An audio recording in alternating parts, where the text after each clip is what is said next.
Halo semua, selamat datang di channel Low Space. Sesuai namanya, channel ini hadir untuk kamu yang tertarik dengan dunia hukum atau kamu yang ingin belajar hukum. Jadi, pastiin kalian like, share, dan subscribe channel ini ya untuk dapetin konten-konten terbaik dari kami. Setelah di video sebelumnya, kita sudah membahas mengenai pentingnya pendaftaran merek, di mana ketika kita sudah mendaftarkan merek yang kita gunakan pada produk atau jasa, berarti secara tidak langsung kita sudah memberikan perlindungan atas intangible assets kita ya. Nah, setelah kita sudah tahu pentingnya pendaftaran merek dalam suatu bisnis, di video kali ini kita akan coba membahas terkait hak-hak apa saja yang melekat pada merek yang sudah terdaftar. Jadi, so what gitu loh. Untuk menjawab pertanyaan tersebut, mari kita simak video berikut dan tonton sampai habis ya.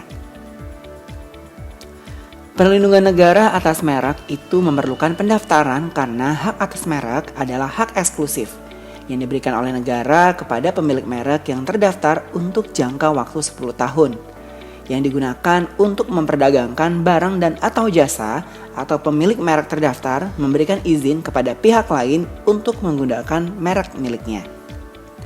Selain itu, dalam pendaftaran merek dikenal dengan sistem first to file. Artinya, pihak yang pertama kali mengajukan permohonan diberikan prioritas untuk mendaftarkan merek mereka dan diakui sebagai pemilik merek yang sah. Setelah merek kalian terdaftar, menurut tim Low Space, pemilik merek memiliki hak-hak lainnya yang perlu diketahui, yaitu: pertama, merek terdaftar akan terlindungi selama periode 10 tahun sejak tanggal pengajuan atau biasa disebut tanggal penerimaan berkas permohonan pendaftaran di Dirjen Kekayaan Intelektual dan dapat diperpanjang untuk 10 tahun selanjutnya dengan syarat sebagai berikut. Pertama, merek yang bersangkutan masih digunakan pada barang atau jasa sebagaimana dicantumkan dalam sertifikat merek tersebut. Dan yang kedua, barang atau jasa tersebut masih diproduksi dan atau diperdagangkan. Pengajuan perpanjangan tersebut wajib dilakukan 6 bulan sebelum berakhirnya atau selambat-lambatnya 6 bulan setelah berakhirnya jangka waktu perlindungan.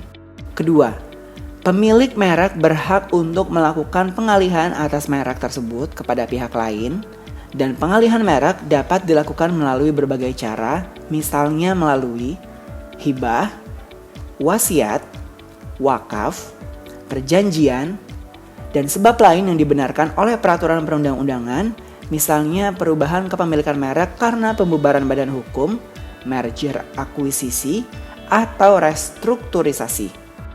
Melalui skema pengalihan merek ini, penerima pengalihan merek berhak menggunakan seluruh hak yang melekat pada merek yang terdaftar. Karena ketika sudah terjadi pengalihan, maka kepemilikan atas merek tersebut sudah beralih kepada penerima pengalihan merek. Contohnya adalah merek Sariwangi, di mana pemilik merek Sariwangi menjual mereknya kepada Unilever Indonesia. Maka Unilever Indonesia sudah berhak secara penuh atas penggunaan merek tersebut.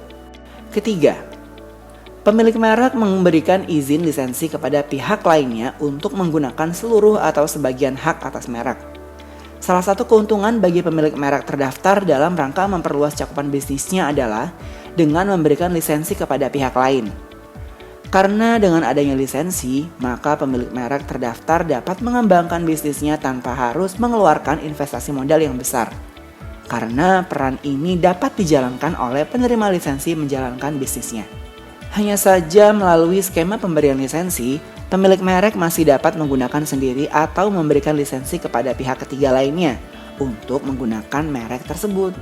Artinya, kepemilikan atas merek tersebut tidak berpindah kepada pihak lain. Umumnya, pemberian lisensi atas merek ini digunakan untuk yang pertama, bisnis waralaba atau franchise seperti Menanti, Indomaret, Apotek K24, dan sebagainya. Selanjutnya ada merchandising seperti es krim Campina X SpongeBob.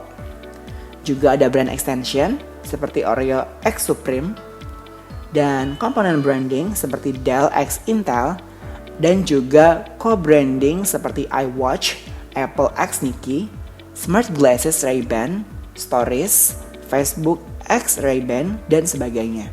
Yang perlu diperhatikan dalam pemberian lisensi atas merek ini bahwa hak pakai yang melekat pada lisensi bersifat terbatas sesuai dengan yang ditentukan dalam perjanjian, dan lisensi ini harus didasari dengan perjanjian tertulis dalam bahasa Indonesia, serta perjanjiannya wajib dicatatkan di Kementerian Hukum dan HAM melalui Dirjen Kekayaan Intelektual.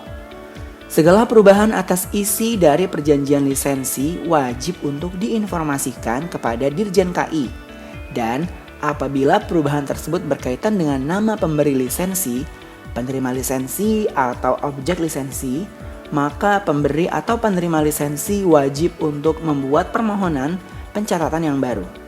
Selain perubahan itu, maka pemberi atau penerima lisensi cukup memberitahu perubahan untuk diumumkan dan akan dikenakan biaya. Selain itu, dalam perjanjian lisensi wajib mengatur hal-hal sebagai berikut. Pertama, waktu dan tempat perjanjian lisensi ditandatangani.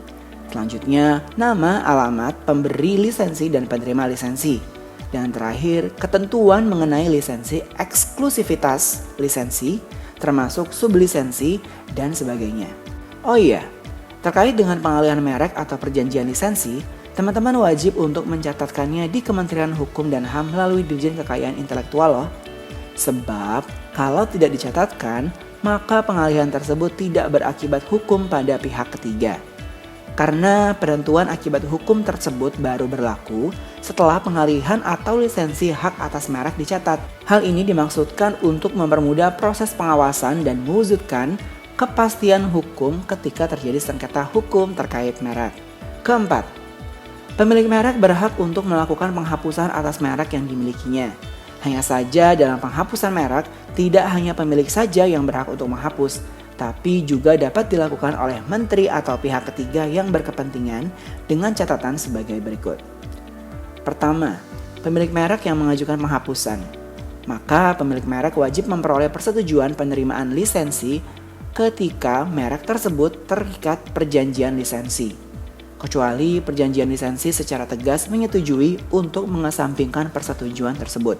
Kedua, menteri yang mengajukan penghapusan ketika merek dianggap bertentangan dengan ideologi negara, peraturan perundang-undangan, moralitas, agama, kesusilaan, dan ketertiban umum. Kemudian, memiliki kesamaan dengan indikasi geografis atau memiliki kesamaan dengan ekspresi budaya tradisional, warisan budaya tak benda, atau nama atau logo yang sudah merupakan tradisi turun-temurun. Selanjutnya, pihak ketiga yang berkepentingan yang mengajukan penghapusan dapat disetujui sepanjang merek terdaftar tidak digunakan untuk memperdagangkan barang dan atau jasa selama 3 tahun berturut-turut sejak tanggal pendaftaran atau sejak tanggal merek terakhir digunakan kecuali terdapat larangan yang ditetapkan dengan peraturan pemerintah. Contoh kasus penghapusan merek ini adalah merek IKEA. Pada kasus ini, pihak yang bersengketa adalah International IKEA System BV dan PT Retania Khatulistiwa atau PT RK. Pada pengadilan niaga, PT RK mengajukan penghapusan merek IKEA yang dimiliki oleh IKEA BV dengan mengklaim bahwa IKEA BV tidak aktif di pasar Indonesia dan sudah tidak melakukan perdagangan produknya di dalam negeri dengan penggunaan mereknya selama 3 tahun berturut-turut. Klaim ini lalu dikabulkan oleh pengadilan niaga yang membuat IKEA BV lalu mengajukan kasasi ke Mahkamah Agung dengan klaim bahwa produknya masih diperjualbelikan dan didistribusikan di seluruh Indonesia dan dapat ditemukan di berbagai situs e-commerce. Akan tetapi, kasasi berakhir dengan ditolaknya klaim IKEA BV oleh Mahkamah Agung yang membuat PT RK menjadi pemegang merek IKEA untuk barang yang masuk ke klasifikasi kelas 20 dan kelas 21 di sistem klasifikasi merek. Kelima, pemilik merek atau pihak yang berkepentingan berhak mengajukan pembatalan merek terdaftar ke pengadilan niaga dengan alasan terkait kelayakan merek sehubungan dengan pendaftarannya dan kriteria penolakan permohonan pendaftaran merek. Pembatalan merek dapat dilakukan dalam kurun waktu 5 tahun setelah tanggal pendaftaran merek yang disengketakan. Tapi batasan tersebut tidak berlaku jika gugatan berkaitan dengan merek yang didaftarkan dengan itikat buruk dan atau bertentangan dengan ideologi negara, peraturan perundang-undangan, moralitas, agama, kesusilaan, dan ketertiban umum. Contohnya, dalam kasus PT Ayam Geprek Beni Sujono, selaku pemerek terdaftar atas merek IM Geprek Bensu Sedep Bener menggugat Ruben Onsu. Sampai dengan kasasi di Mahkamah Agung, Ruben Onsu kalah dan kasus ini dimenangkan oleh PT Ayam Geprek Beni Sujono. Karena PT Ayam Geprek Beni Sujono merupakan pemilik dan pemakai pertama yang sah atau first to file atas merek IM Geprek Bensu Sedep Bener. Dan terbukti bahwa merek Geprek Bensu memiliki persamaan pada pokoknya atau keseluruhan dengan merek Ayam Geprek Bensu Sedep Bener. Keenam, pemilik merek terdaftar dan atau penerima lisensi resmi dapat mengajukan gugatan ke pengadilan niaga sehubungan dengan adanya pihak yang tidak berhak yang menggunakan merek dan mempunyai kesamaan, baik pada pokoknya maupun keseluruhannya. Terkait hak ini, pemilik merek terdaftar dan atau penerima lisensi resmi berhak menuntut penggantian dan atau penghentian semua perbuatan yang berkaitan dengan merek yang disengketakan seperti menghentikan kegiatan produksi, peredaran, dan atau perdagangan barang dan atau jasa. Sekian untuk video kali ini. Bagaimana menurut kalian? Apakah kalian sedang merencanakan mengalihkan atau memberikan lisensi merek terdaftar kalian? Apabila iya, maka semoga video ini dapat membantu kalian dalam membuat perjanjian tersebut ya. Dan jangan lupa untuk like, share, dan subscribe Low Space supaya kalian tidak ketinggalan video-video dari kami. Jika ada topik yang ingin kami bahas, kalian juga bisa tulis di kolom komentar ya. Semua referensi yang kami gunakan di video ini dapat kalian lihat di kolom deskripsi. Terima kasih telah menonton sampai habis dan sampai jumpa di video berikutnya.